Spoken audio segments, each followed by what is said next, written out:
Hey everybody, welcome to this A1 English listening practice video. Why is this A1? Well, it's A1 because I am going to talk slowly and use simpler language than you would normally hear in other videos. But just know that some words and phrases that I use will be new for you or hard to understand for you. In my opinion, the goal of an A1 listening practice video is to help you get to an A2 level. It's not meant to keep you at A1. So in this A1 listening practice video, I'll probably use words and phrases that are a little bit of a higher level because this is going to help you get accustomed to more difficult English. Because remember, the goal with a practice video for A1 English learners is to help them reach the next level, A2.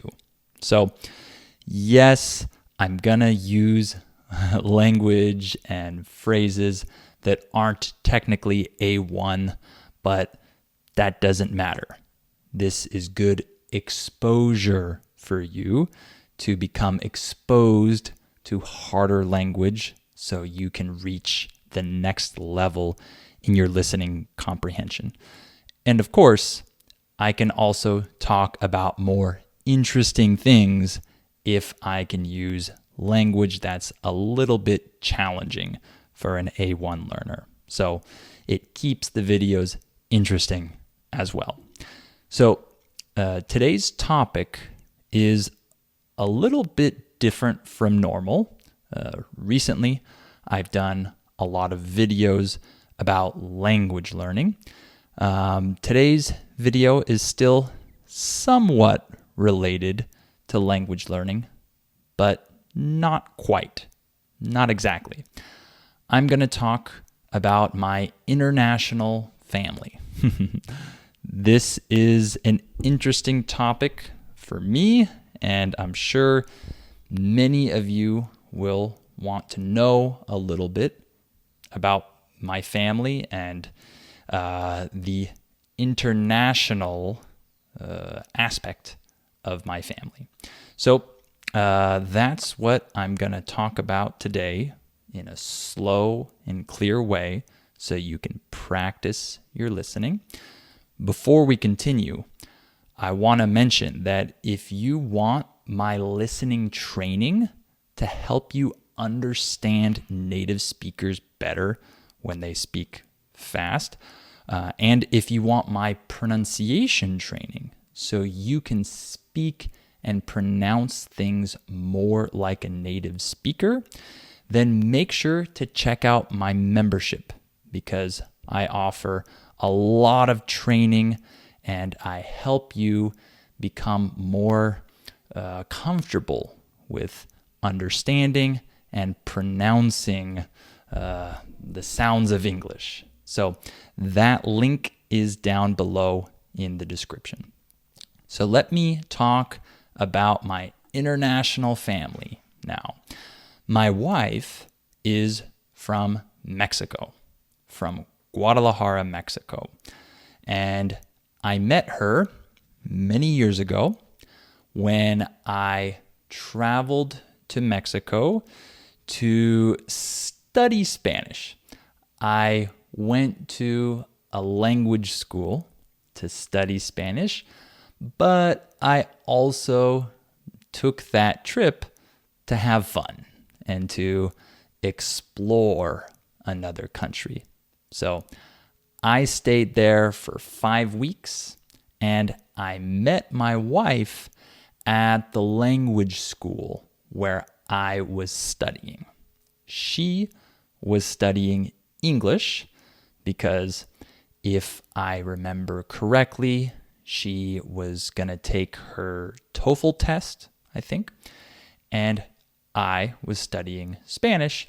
And at that school, they had this conversation class where the locals who were learning English could talk to the foreigners who were learning Spanish.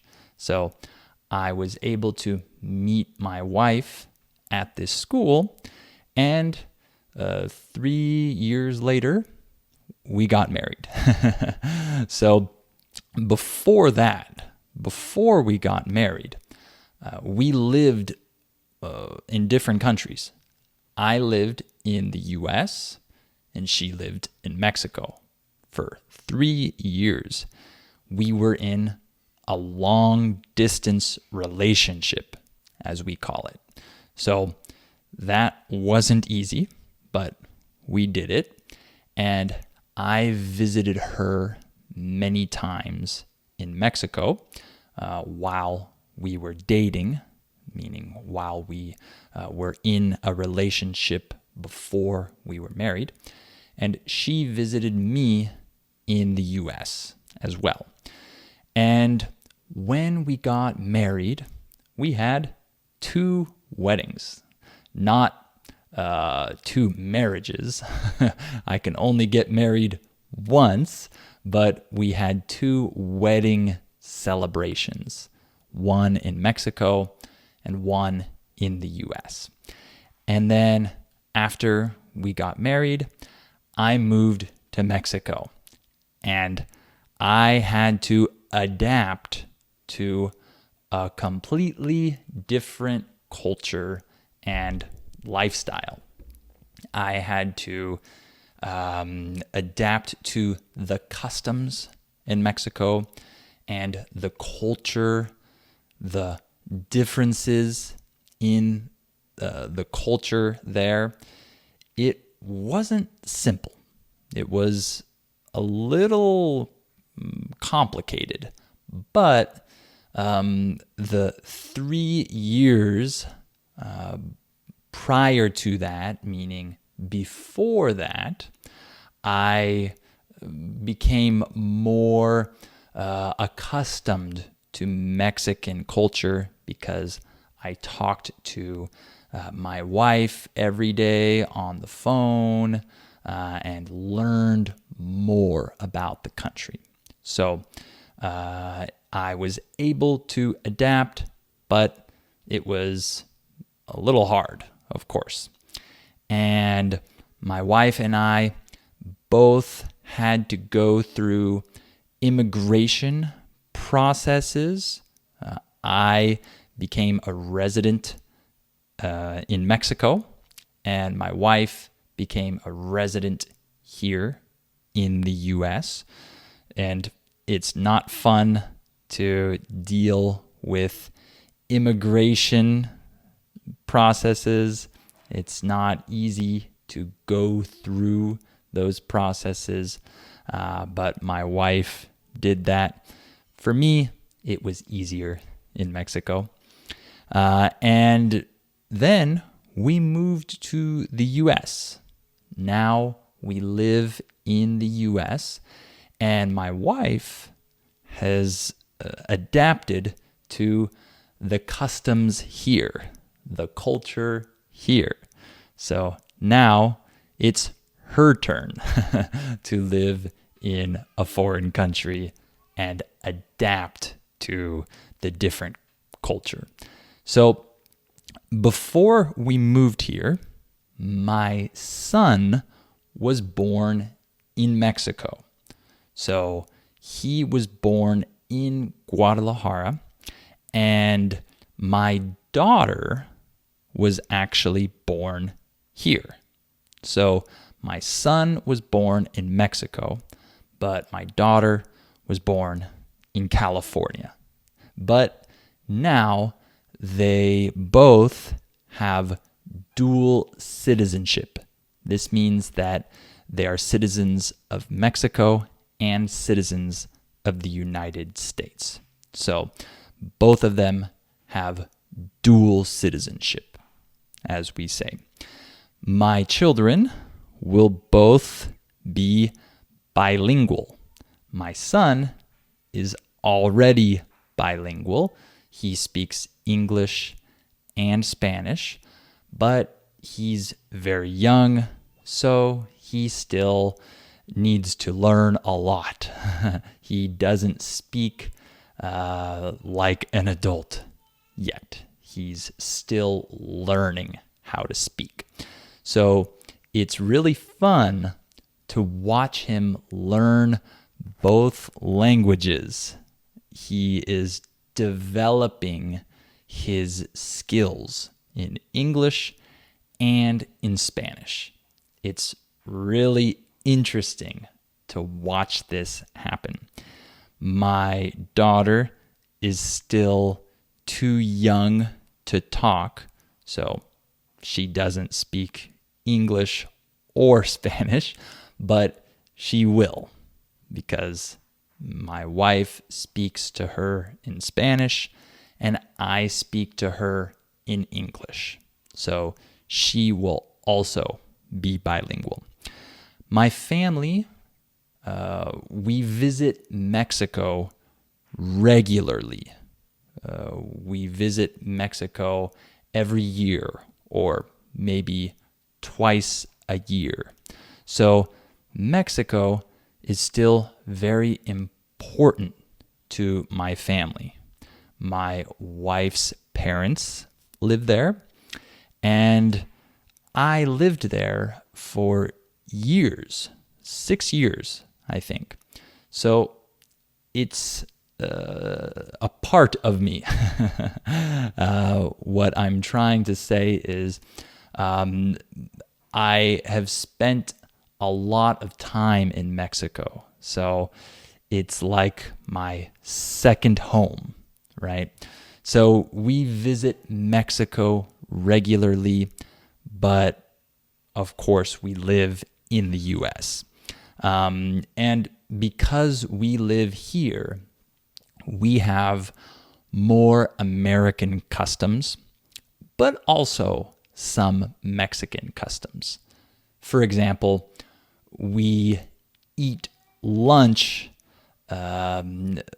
more like at the same time that people in Mexico eat lunch, or sometimes even later.